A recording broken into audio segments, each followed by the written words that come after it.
that he told Cap. me. He told See, me he that. afraid of me right there. You see that? No, I'm not saying that. What? Well, he's actually from an outside observer, right? From a pale skin, Yakubian skin bitch like myself. What I see here is he's actually right on this point. I don't see any reason, and the scripture verses that you labeled on this particular point are exceptions to the rule. When there's no man available in the family lineage, that's when it goes to the woman. So on So this if particular you can just point, hear me for a second, Doctor I Responsible, say just okay, mention but it. I will say it seems like he ate you up. So give it Not 1 minute, and really. then Yeah, who was pass That's it light. He ate. around. who Pass was it the around. So, Doctor who Responsible, respectfully. So, if real you quick? actually Let me heard get the the next initial verse. argument, Let Doctor no, hold on a responsible Thank second. go. Hold on, you. hold on, hold up. Okay. I have the The actual source, faithful. You don't have any hold on, source. bro. Hold on, bro. I'm saying this to Doctor Responsible. The initial argument wasn't that I'm arguing for matriarchal descent alone or anything foolish like that. What I said, and if you would have heard closely, is responding to the gentleman that said, nowhere in the Bible, nowhere will you find matriarchal descent. And I cut him when I went to Numbers 27:8, and I went to First Chronicles chapter 2. And that's not the only place. You have a man whose father's from the tribe of Judah, but he's called the son of Manasseh because his mother's from Manasseh, named Jair. You have other examples of men who there's lineages being traced through the mother, even though they have a father who's from the tribe of Judah. See, these nincompoops don't realize that if you actually read the Bible, you do have a concept of matriarchal descent. He said there's no concept. So, Okay. no, I ate him up because. Shalom. I was first and foremost give all the praises, glory, and honor unto Yahweh, Bashim, Yahushai, Bashim, Aruchak Wadash. Double honor to the elder apostles and bishops of the great millstone who rule well. Peace, blessings, and salutations unto the hopeful elect tabernacle of David scattered throughout the four corners of the earth. Now, before I even begin, this dude faithful to the devil, he need to shut the hell up. You don't know the scriptures, bro. All right, and you proud as ever. You're super proud. All right, all the name calling and the ad hominem, and that's a bad look. All right, now I want to actually address this topic. As I was watching Elder Apostle Tahar's lesson on it, where they're discussing and arguing, if matriarchy or matrilineal descent is biblical, because you got the small hats who determine their race, by their mother, and the Bible is actually patrilineal. It deals with patriarchy. That's why when you read in various chapters, dealing with the lineage or genealogy of kings, you'll notice that is a list of men. All right, because you determine your pedigree by the house of your fathers. That's in the law. All right, and they try to use this these verses here to try to argue that this is what proves the case of there being a matrilineal descent.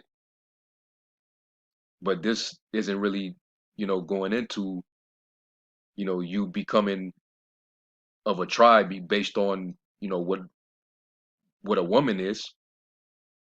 This is only dealing with inherited land. All right, if a man if a man didn't have a daughter, which sometimes that happens, you got men that'll have a bunch of daughters and no sons at all. If he didn't have any sons, the daughter, one of the daughters, you know, more than likely the eldest daughter is going to get that inheritance.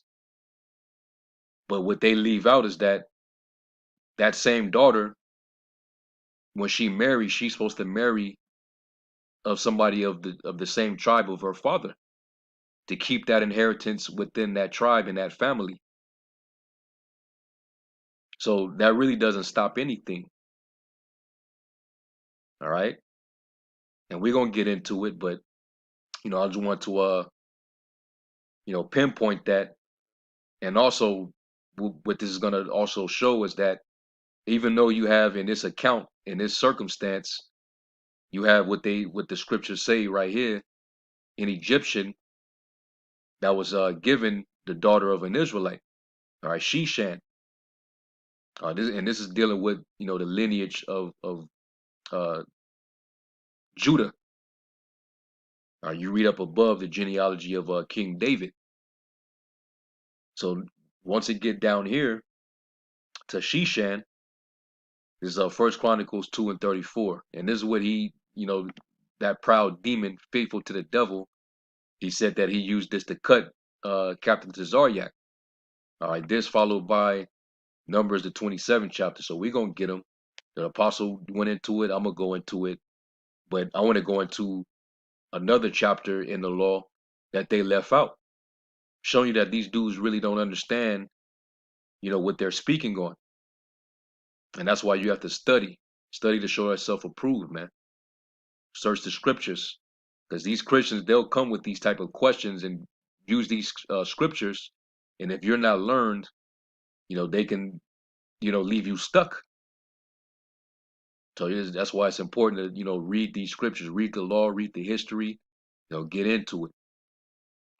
So I'm gonna just read it. It's First Chronicles 2:34. It says, "Now Sheshan had no sons but daughters, and Sheshan had a servant, an Egyptian, whose name was Jarha.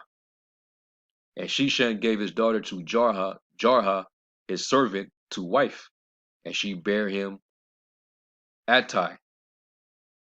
All right, and you know, a few years back, you know, Vocab Haman and his cronies, you know, when they came out to New York, and you know, they confronted the apostles, and they, you know, they had a little back and forth. Um, they tried to use this to say that, you know, heathens can marry into the line of the tribes of Israel. But when you know, cross-examine, when you closely examine, you know, the scriptures, you'll see that it wouldn't have been possible for him to have been an actual Egyptian, because they would be in violation of the marriage inheritance laws. You're not allowed, according to the law, to give a heathen over to an Israelite woman. They're not supposed to marry anyway. We're not supposed to give our daughters unto another nation. But also, if she was given an inheritance, if she inherited her father's inheritance, she was not to marry of another tribe, let alone a heathen, or the inheritance of that land would be given over to another tribe, or it would be given to a heathen. Because ultimately, when the daughter marries, we know that the man becomes the head. We know, according to the scriptures, that when a man getteth a wife, he getteth a possession. So what she inherits, what she possesses, when she marries a husband, the husband ultimately becomes the inheritor. All right. So let's go to Numbers 27. Then we're gonna go to Numbers 36, which is what they actually left out. All right. And this is a cut to what they're talking about. But let's go to Numbers 27 first. Numbers 27 and verse 8, in which is going to show you that dealing with the law on inheritance, the purpose is to keep it in the family, keep it within the tribe. All right. The Lord gave every respective tribe their own inheritance. So each tribal inheritance is to be kept within that respective tribe. All right. And this and where I'm going to go to next is why this was addressed in the law. So this is Numbers 27 and 8. It says, "And thou shalt speak unto the children of Israel, saying, If a man die and have no son, then you shall cause his inheritance to pass unto his daughter."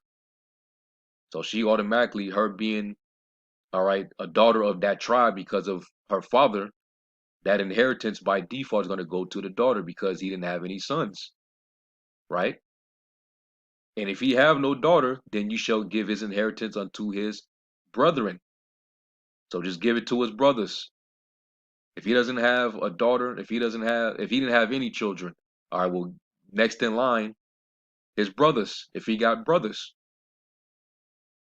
they all are part of the same tribe, right? It says, and if he have no brothers, no brethren, then you shall give his inheritance unto his father's brethren. So, hey, he definitely got some uncles. Okay, basically, you got family. So we're going to keep this inheritance within the family, right? And if his father have no brethren, then you shall give his inheritance unto his kinsman that is next to him of his family, and he shall possess it, and shall be unto the children of Israel a statute of judgment, as the Lord commanded Moses. All right. So that's the protocol on how to handle the law of inheritance and it being passed down. All right. Usually the first in line is the eldest son. All right. But if you don't have any sons, all right, we'll give it to the daughter. All right. Now, you can say, okay, well, hey, the fact that the daughter is mentioned, that's proof right there. But what you didn't further read, if you would actually, examine the scriptures, when you go here to Numbers of 36, it further elaborates on if the daughter received inheritance. All right. And it goes into inheritance by marriage. Right. So let's read that. All right. This is Numbers 36, starting at the top. And the chief fathers of the families of the children of Gilead, the son of Machir, the son of Manasseh, of the families of the sons of Joseph, came near and spake before Moses and before the princes, the chief fathers of the children of Israel. And they said, the Lord commanded my Lord to give the land for an inheritance by the lot of the children of Israel. And my Lord was commanded by the Lord Yahweh to give the inheritance of Zelophehad, our brother, unto his daughters. Right? So this is a case of an Israelite man, or he happens to come from the tribe of Manasseh. He didn't have any sons, so it was commanded that he had to give it to the daughters. Because if he had any sons, by default, it would have went to his eldest son. So in this circumstance, it had to be given to the daughters. It says, and if they be married to any of the sons of the other tribes of the children of Israel, then shall their inheritance be taken from the inheritance of their fathers. All right, because if they marry an Israelite from another tribe, then that man who marries them takes on that inheritance, and that man being from another tribe is not from the same tribe of her father. So that means that a person of another tribe just inherited that tribal inheritance belonging to that respective tribe. All right, so if the daughters married an Israelite from the tribe of Issachar when they're of their fathers of the tribe of Manasseh, then the inheritance go to Issachar. So to prevent that from happening, they would have to marry a man of their own tribe, a tribe of their own fathers, to keep it in the family, because the father is what determines your nationality, your tribe, your lineage. This is proof. This is a cut. All right, this faithful to the devil talking about he cutting somebody. No, if you would have actually brought this out, you would have got cut. It says, and shall be put to the inheritance of the tribe whereunto they are received, so it shall be taken from the lot of our inheritance. Yeah, it's going to take from our inheritance and given to a Israelite from another tribe. It no longer belong to our family, our tribe. It says, and when the jubilee of the children of Israel shall be, then shall their inheritance be put unto the inheritance of the tribe whereunto they are received.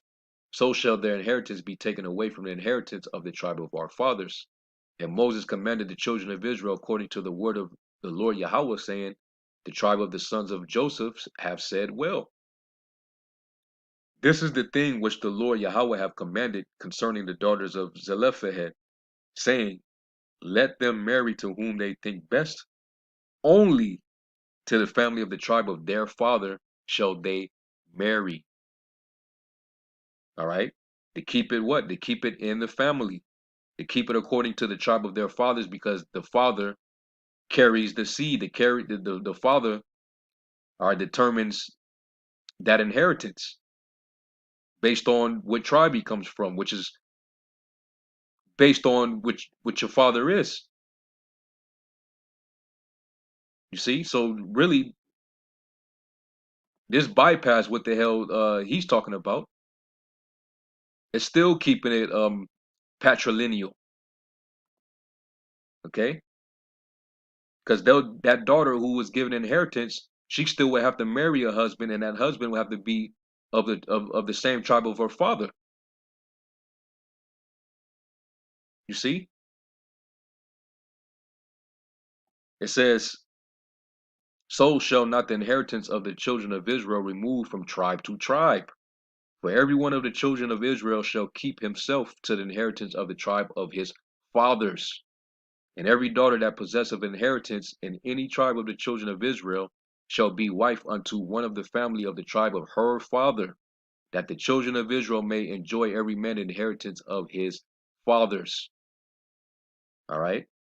So it still stayed within the same tribe. Okay. The same lineage. So that would mean that this Egyptian Jarha, he would still have to have been a Israelite. All right. If according to the law, this Egyptian, he would have to have been of the same tribe as Sheshan. Now, if this wasn't the case, if this Egyptian was an actual Egyptian, then guess what? Sheshan, that mean that he went off. He would have been in the wrong. He would have been in violation of the law. So it would make more sense that, this Egyptian was an Israelite who more than likely sojourned or came up in Egypt,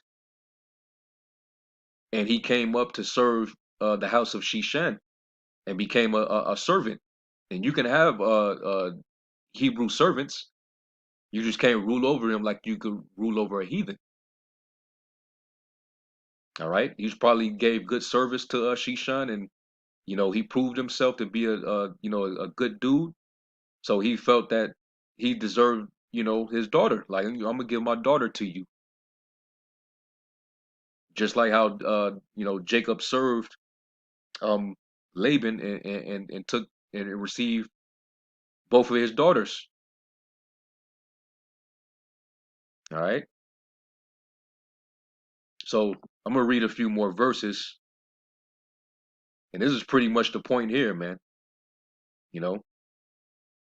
This is verse 9, and it says, neither shall the inheritance remove from one tribe to another tribe.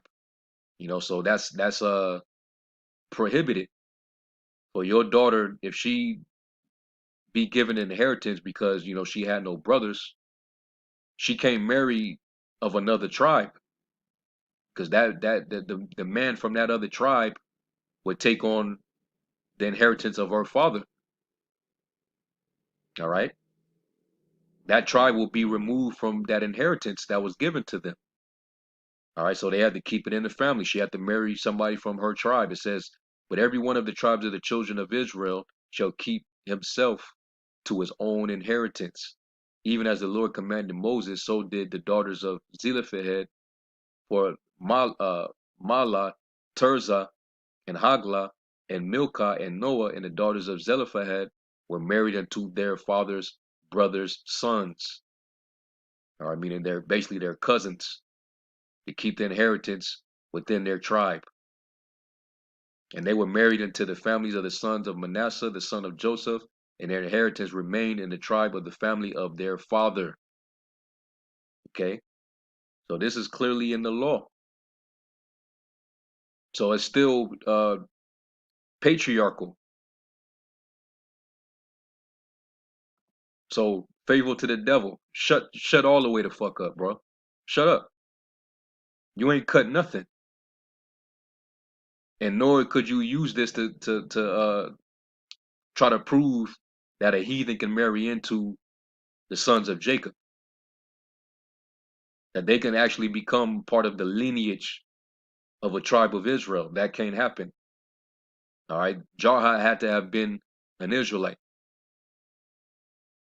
All right,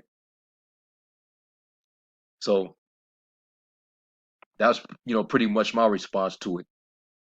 All right, and matter of fact, there was an account in the book of Kings where you had King Ahab, wicked ass. He tried to take a vineyard which was belonged to an individual. It was his inheritance, and he tried to take it from him. We get that account. I think it's in Kings 21. Yep, First Kings 21:1. And it came to pass after these things that Naboth, the Jezreelite, in which when you do your research, Jezreel um was a city in Judah, and also it was a city in Issachar. Now there's no telling um which Jezreel uh Naboth came out of.